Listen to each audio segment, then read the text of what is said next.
And there are three words that should make your life work. Three words. One, wisdom, knowledge, and understanding. Write them down. Knowledge is information. Write that down. Understanding is comprehension. Write that down. But wisdom is application. Write that down. You can have knowledge and understanding without wisdom. And only wisdom works. That's why the Bible says, in all you're getting, get wisdom. Why? Wisdom is more important than knowledge and understanding, because you can have knowledge and understanding, don't have wisdom. Wisdom is what? Application. If you don't apply what you know, it doesn't benefit you. And so Jesus said, this manager had this knowledge all along. He's finally going home and applying it. He's managing. Now the next statement is what I want to shout on. It says, Jesus talking now, he says, the people of this world are wiser than the people who claim to have light. What is wisdom? Application. He says the people of the world, the wicked people, oh Lord, you still ain't getting this, man. He says, look, you got the information and the comprehension, but they got the application. You talk about it, they do it. Yeah. You prophesy, they profit. Yeah. He says, something's wrong with this. Yes. Come on. You praying, they working.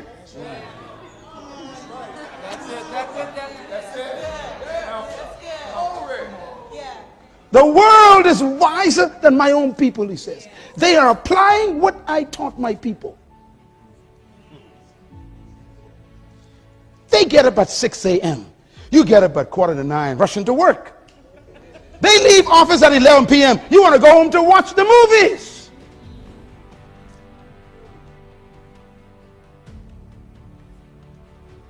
So he gives it to them.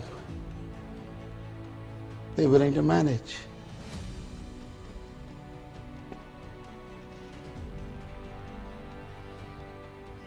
I have no working hours.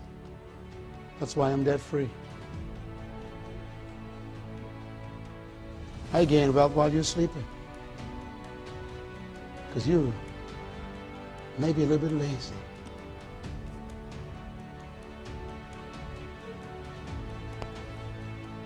The Bible says a little slumber and a little sleep, and poverty will take you like a bandit.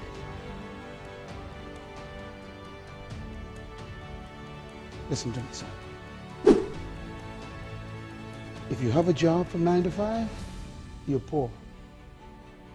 Because a salary is someone's estimate of your value.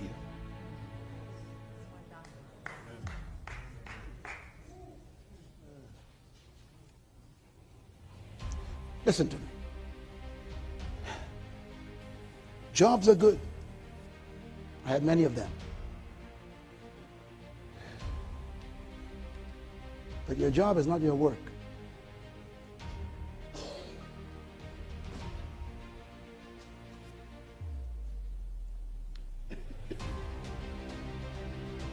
Your job is what they pay you to do.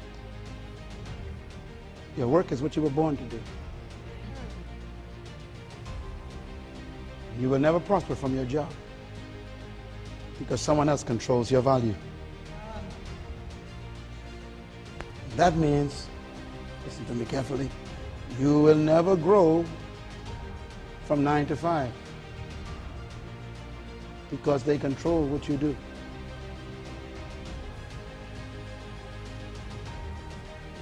The only time that you own is after 5 o'clock. And that's when you need to grow.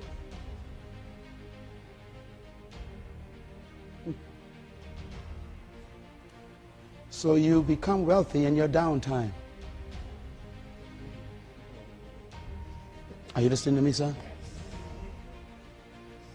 From 9 to 5, you are employed. From 5 to 12 midnight, you are deployed.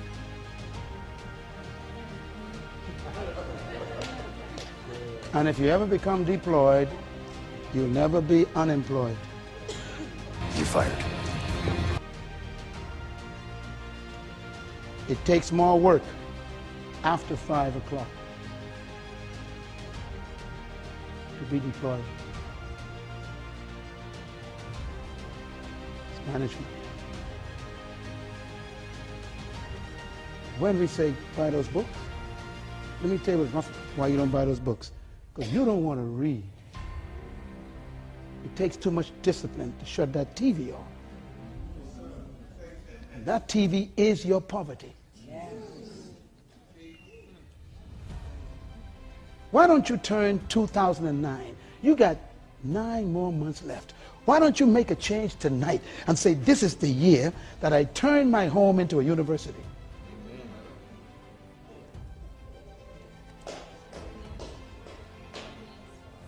This is no longer an entertainment center.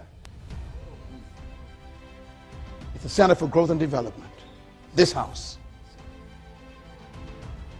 Listen, that's why you are only what you made yourself. The children of this world, Jesus said, they're wiser than my own people. They got light and don't apply it. Don't they know that whoever applies my management principles, I have to give them the wealth? And if the wicked applies them, I got to give it to them. You don't believe me, hey? Okay, let's read the next verse. He said, therefore, I tell you, I'm instructing you, go and make friends with the world. Now wait a minute. He just messed up your theology. Stay away from them. Don't mix with them. No, touch not. God says, go make friends with them.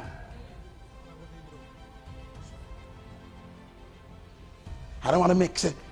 I don't want to be with them. He says, look, make them your friends. Why? They got your money. Find out what they're doing to get it.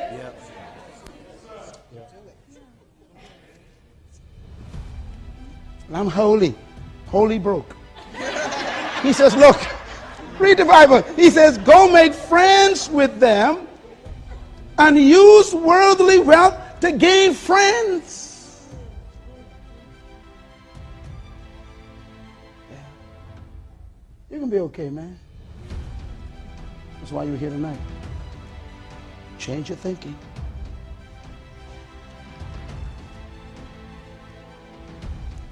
So if somebody in your city is doing well, don't become jealous.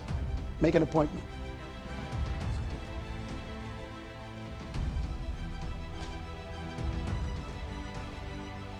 Yeah. What an instruction. Goes against all your Pentecostal teaching. Don't mix with the wicked. God says go mix with them. They doing something you need to learn. What are they doing? He tells us the next statement. He says, so that when it is gone, you will have welcome. You'll be welcome into eternal dwellings as well. He wants you to have wealth now and wealth later. Look at the next verse. He says, now here's what they know. Whoever can be trusted with little can also be trusted with what? Much. And whoever is dishonest with little will also be dishonest with much. So if you cannot be trustworthy with handling worldly wealth, then who will trust you with true riches? If you have not been trustworthy to manage someone else's property, who will give you property of your own? Management. Last part.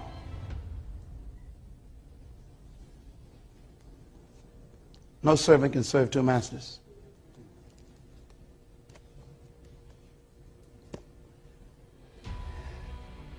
I'm glad you're here tonight. Take a deep breath.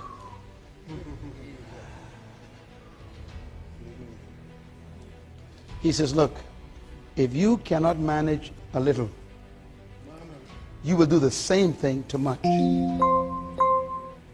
If you cannot be trusted with little, who will trust you with much. Listen to his words now. You're missing it. In other words,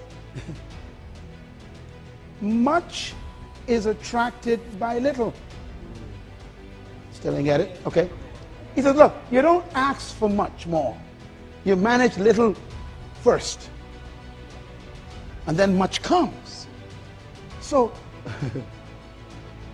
if you effectively manage the little, then the much is attracted to the effective management. That's good. That's good. So I told you, you read it just now, if you cannot manage other people's property, like this place right here, who's going to give you the rest of that?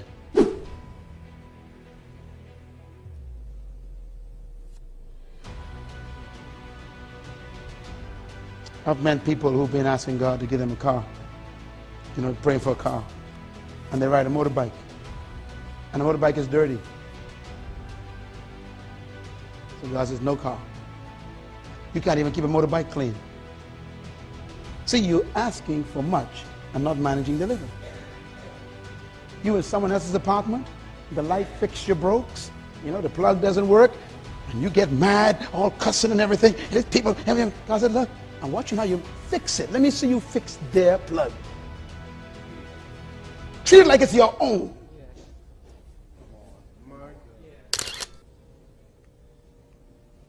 Manage other people's property, he says. That's why God gives you a job first. Can you come on time to someone else's job? I want a business. God said, no. You need to manage someone else's business first. And then I'll give you business of your own. Every job I've ever had, they still want me back 30 years later.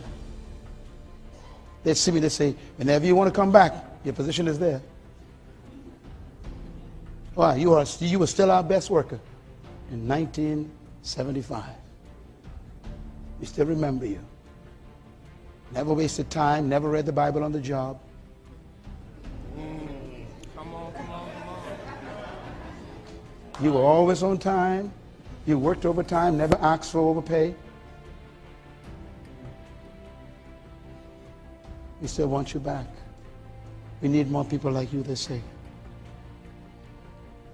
You manage a little, you make you rule over much.